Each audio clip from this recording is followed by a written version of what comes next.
Hey guys, Mark Franchise here from Attention Duelist. Today we're doing something a little bit different. I want to feature my Undefeated Mimighoul deck.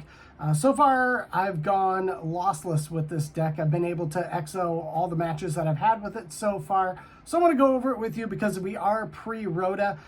We'll be here in like a week and a half. So that's going to change the dynamic of the deck big time because we've got so much support coming that kicks ass. But this is the build that I've currently got. It's probably going to change a little bit once we get that new support from the ROTA set, but let's check into it and we'll go over some of the stuff that we used in the deck and some of the strategies as well.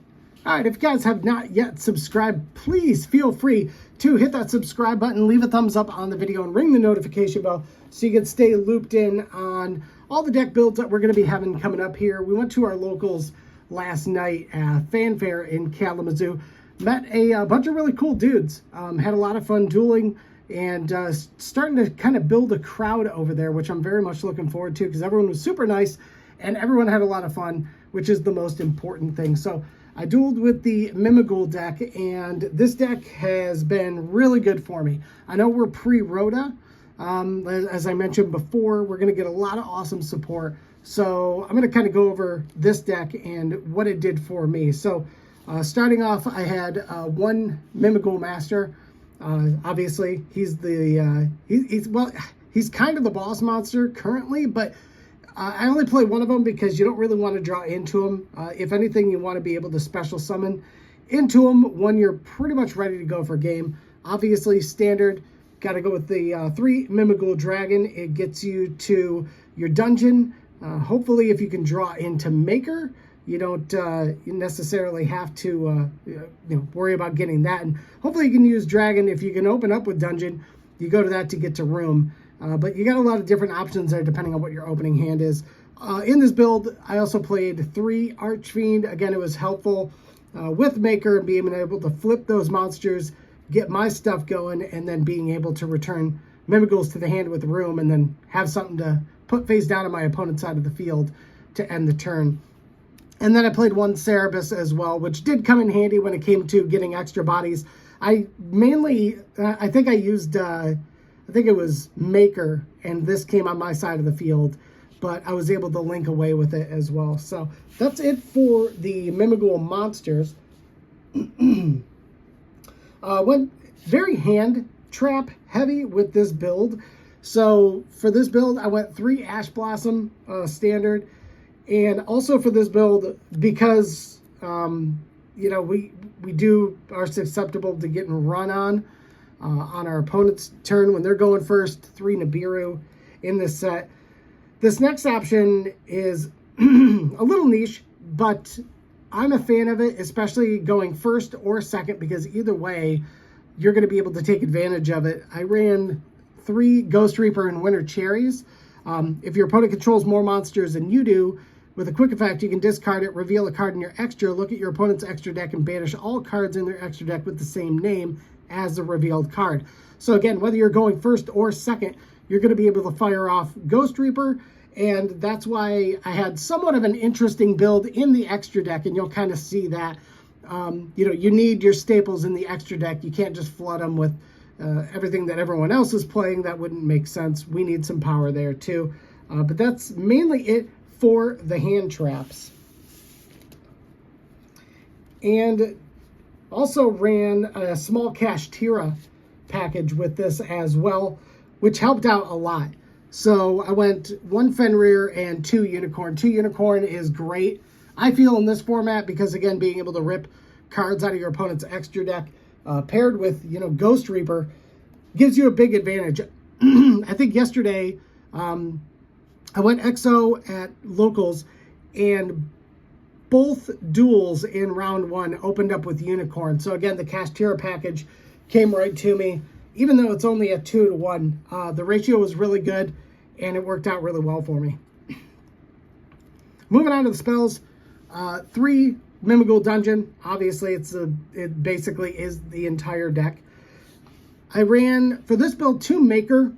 I'm hesitant to put 3 Maker in. I'll probably do that once we get the new support. It'll probably be 3 Maker. It makes more sense because you've got more options. If you run 3 Maker, you do run the risk of just basically pulling all of your Mimighouls out of your deck super fast. Also, main deck Summoning Curse, which really came in handy when I faced off against the Pendulum deck. That was a real problem for them.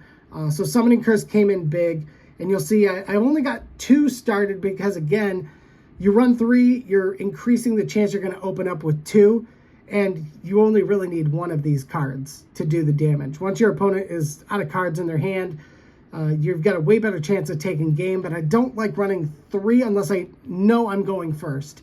I'll side a 3rd one in if I know I'm going first, but other than that, I just run with 2 in the deck. 3 Triple Tactics Thrust. This will probably go down to 1, and I'm going to replace it with 2 talents just so we can get into the normal spells and traps as well. So that's it really for the Mimighoul spells. Obviously run 1 Terraforming to get to our field spells, and 1 Called by the Grave. Those are our one-ofs for the deck. Also played Raitsoth and Kashtira Birth. And those obviously, those are pretty much the 2 cards. Theosis, I really like Kashtira Theosis. I feel like it's, if you want to overlay, I feel like maybe with the new support that we're getting, there could be an argument to be made to overlay into maybe something like, Red Eye's Flare Metal Dragon for the burn, because we do have burn with Giant Mimighoul. So just some options out there, but right now it's Birth. Of course, 3 Mimighoul Room, 3 Infinite Impermanence. I mean, Mimighoul Room is huge, being able to special summon a Mimighoul from your deck. That's clutch. 3 Imperm, no question. And another card that came in massive for me, Azurin. This Angel Statue is really good. I was able to get it out once with Silhouette Rabbit, but I actually drew into it, I think 3 times out of the 4 games. So Silhouette Rabbit wasn't even needed. So that's it for the main deck. Let's go into the extra deck.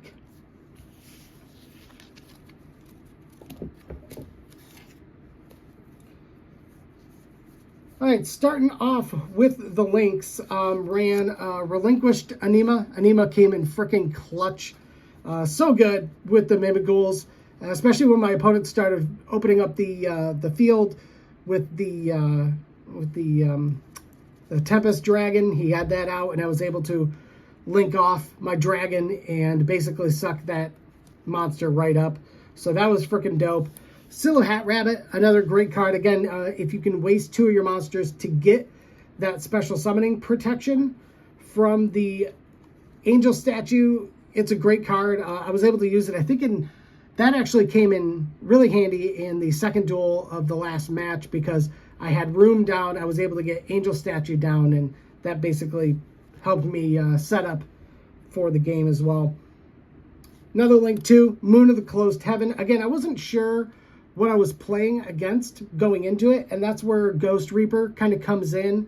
If you're going up against the Fiendsmith engine, it'll help get your opponent out. Again, also run IP Masquerena, and, no question about it, SP Little Knight. Again, that'll help with the Ghost Reaper.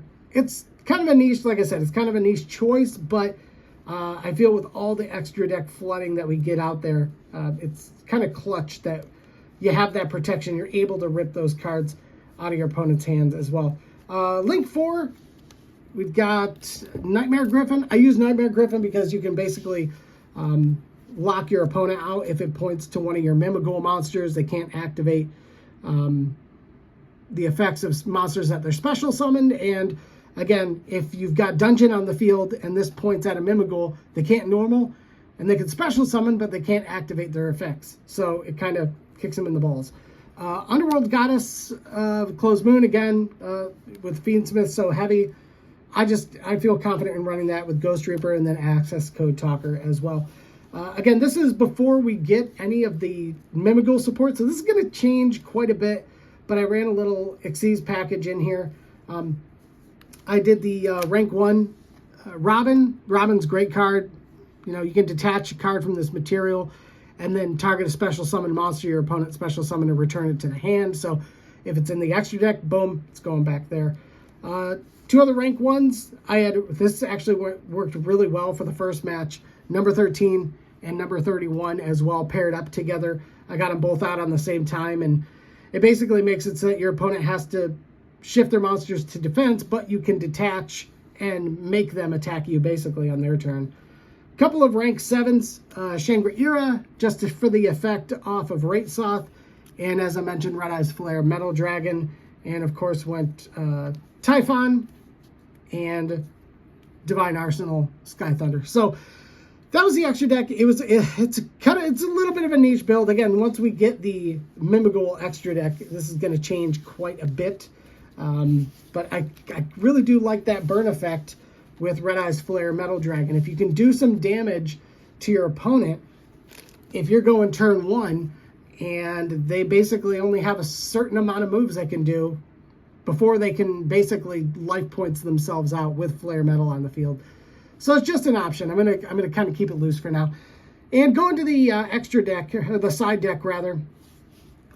D-Shifter, never really had to go into that.